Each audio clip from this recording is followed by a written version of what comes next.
हरे कृष्णा। क्या आपने कभी सोचा है कि हजारों कथाएं और प्रवचन सुनने के बाद भी हमारा मन वैसा ही अशांत क्यों रहता है? जीवन में बहुत बड़ा परिवर्तन क्यों नहीं आ पाता है जिसकी हम प्रतीक्षा कर रहे होते हैं?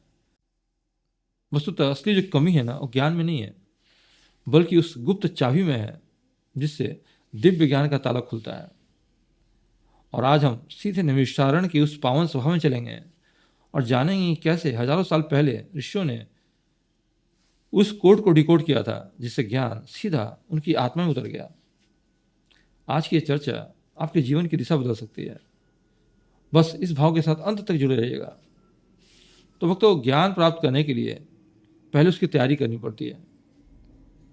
और यही बात जो है श्रीमद् भागवतम का पहला स्कंद का पहला अध्याय का 5वां श्लोक हमें कहता भी है। श्लोक क्या कहता है वो पहले समझते हैं। श्लोक कहती है, त एकदा तु मुनयः प्रातहुत हुत आगन्य सत्कृतं सुतमासीनं पप्रक्षुरिदम् आदरात। तो भक्तों, यहाँ पर ध्यान दीजिएगा, जिसको पहला चरण है श्लोक का, त एकदा तु मुनयः प्रातहुत हुत आगन्य। तो यहाँ जो शब्द है ना पहले, त एकदा, ये बहुत महत्वपूर्ण शब्द है। वस्तुतः ये जो शब्द है ये बताता है एक विशेष मुहूर्त, एक विशेष घड़ी की बात करता है। हम देखते हैं कि हमारे जीवन में भी हम बहुत व्यस्त रहते हैं अपने घर गृहस्थी में, रिश्ते नातों में, धन संपत्ति को इकट्ठा करने के लिए। लेकिन वो एक विशेष क्षण नहीं होता। विशेष क्षण वो होता है यहाँ पर जब हम इन चिंताओं को छोड़कर कुछ एक क्षण के लिए भी हम जो है भक्तों का संग कर लें, भगवान की कथाएं सुन लें। भगवान आपका पूरा जीवन नहीं मांगते, वो क्षण मांगते हैं। और क्षण हमें मिलता है साधु संग में। जैसे इन ऋषियों को मिला, तो वही क्षण यहाँ पर जो है बताया जा रहा है कि वो क्षण था जब सौनकादि ऋषि नैमिषारण्य के वन में कथा सुनने के लिए इकट्ठे हुए। तो उसी तरह से ये जो है हमारे जीवन में भी एक बहुत महत्वपूर्ण क्षण है। इससे हमें बहुत बड़ी शिक्षा मिलती है। वो क्षण को पहचानना, असली क्षण क्या है, क्योंकि हमारे जीवन का उद्देश्य क्या है। उद्देश्य हमारा भगवान से अपना प्रेम जागृत करना है। और प्रेम जो है साधु संग से मिल सकती है। फिर इसमें एक शब्द आता है इस श्लोक में, प्रातः। प्रातः जो शब्द है ना, ये बताता है अनुशासन को। क्योंकि जो आध्यात्मिक प्रगति के लिए जो है सुबह का समय, यानी कि जो ब्रह्म मुहूर्त है, बहुत उत्तम होता है, सबसे उत्तम होता है। जब पूरी दुनिया सपनों में सो रही होती है, तो जो एक भक्त होता है वो जाग कर अपनी साधना करता है। इसलिए अगर हमें भक्ति जीवन में आगे बढ़ना है और कथा सुननी है, भागवत का जो ज्ञान है उसको अपने अंदर समाहित करना है, तो हमें सुबह उठना चाहिए, अपनी आलस को त्याग करके तो अपनी साधना पूरी करनी चाहिए। मंगल आरती, जप, फिर गुरु वंदना और फिर कथा श्रवण, यही जो है प्रभुपाद ने हमें दिया। क्योंकि जब अनुशासन होता है तो ही जो है कथा में आनंद आता है। और इसके लिए सबसे उत्तम समय प्रातः का है, सुबह का समय है। यानी कि पहली बात हो गई कि वो क्षण में पहचानना है, और दूसरी बात अपने जीवन में अनुशासन लाना है, अपनी साधना पूरी करनी है। यानी कि समय का जो महत्व है उसको यहाँ पर बताया जा रहा है। और इसके बाद आता है शब्द हुत हुताग्न्य।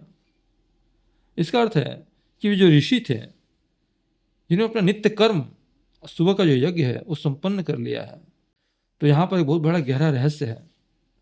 आध्यात्मिक ज्ञान केवल उन्हीं के हृदय में ठहरता है जिनका चित्त शुद्ध होता है, अनुशासित होता है। जैसे एक साफ बर्तन में दूध टिक सकता है, क्योंकि अगर बर्तन गंदा हो तो दूध भी गंदा हो जाता है। इसी तरह से हमें अपने मन को पहले स्वच्छ करना पड़ेगा, तभी जो है वो ज्ञान जो है हमारे हृदय में टिक पाएगा, हमारे मन में टिक पाएगा। और इसके लिए जरूरी है अपने मन को पवित्र करना। और मन को पवित्र करने के लिए क्या करना पड़ेगा? ज्ञान प्राप्त करना पड़ेगा।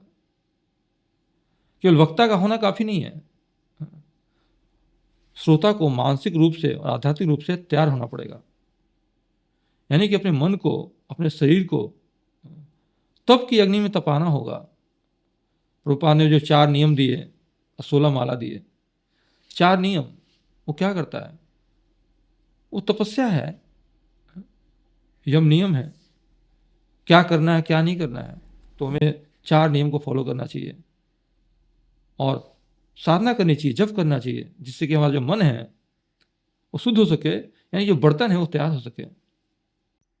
अब देखिए, अब यहाँ पर जब मन तैयार हो जाता है तो क्या होता है? ये जो है श्लोक का अगली पंक्ति जो है वो कहती है, सत्कृतम सूतम आसीनम प्रक्षु इदम आदरात। यानी कि जैसे ही ऋषियों ने अपना नित्य कर्म समाप्त कर लिया, उन्होंने सुत गोस्वामी को देखा, उनका सत्कार किया। तो यहाँ एक बहुत बड़ी शिक्षा है। आध्यात्मिक जगत में सम्मान जो है उम्र को नहीं दिया जाता, बल्कि ज्ञान और दिव्य अनुभूति को दिया जाता है। क्योंकि जो सूत गोस्वामी थे, सनकादि ऋषियों से उम्र में छोटे थे, लेकिन फिर भी ज्ञान में बड़े थे, इसलिए उनको सत्कार दिया गया। श्रुतम आसीनम, उन्हें व्यासासन दिया गया, उन पर बिठाया गया, जिससे कि उनकी वाणी समाज में भगवान के प्रतिनिधि के रूप में स्वीकार की जा सके। यानी कि पहले हमें अपनी साधना के माध्यम से अपने जो मन को हम शुद्ध करेंगे, तब जो जीवन में हम दूसरों को सम्मान दे पाएंगे, सत्कार कर पाएंगे। नहीं तो हम ज्ञान जिसे ले रहे हैं वक्ता का, वो ज्ञान अधूरा होगा, क्योंकि अगर सम्मान नहीं होगा उसके प्रति तो मतलब पहला ये है कि हमें साधु संग करना है, और उसके लिए प्रातः काल उठकर हमें अपनी साधना करनी है। और फिर जब जब कथा में जाएंगे हम सुनने के लिए, तो भावना रखना है, सम्मान की भावना उस वक्ता के प्रति। तब जो है वो ज्ञान जो है हमारे हृदय में उतर पाएगा। और यही जो है फिर अगला जो शब्द है, प्रश्न पूछने की कला, यानी कि पप्रक्षु हो। यानी कि जब वक्ता कुछ बोल रहा होता है तो हमें प्रश्न कैसे करना है, तो है आदरात, यानी आदर के साथ, विनम्रता के साथ प्रश्न पूछना है। कई बार जो नए भक्त होते हैं चुनौती भरा प्रश्न पूछते हैं, तो फिर क्या होता है, वो ज्ञान जो है ना हमारे हृदय में कभी उतर नहीं पाएगा। तो सेवा भाव के साथ गुरु के प्रति आदर दिखाकर जो है हम उस ज्ञान का अनुशीलन कर सकते हैं, उस ज्ञान को हम स्वीकार कर पाएंगे। नहीं तो क्या होता है, ज्ञान जो है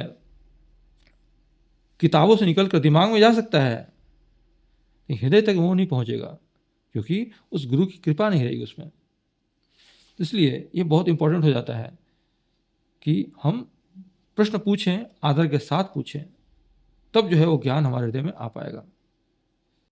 श्री प्रभुपाद भी हमें बताते हैं कि अगर हम भगवान को जानना चाहते हैं तो अपने दैनिक नियमों में जप और प्रार्थना हमारी बहुत दृढ़ होनी चाहिए। और साथ ही वो इस बात पर बल देते हैं कि ज्ञान हमें उसी से लेना चाहिए जो प्रामाणिक परंपरा से चला रहा हो।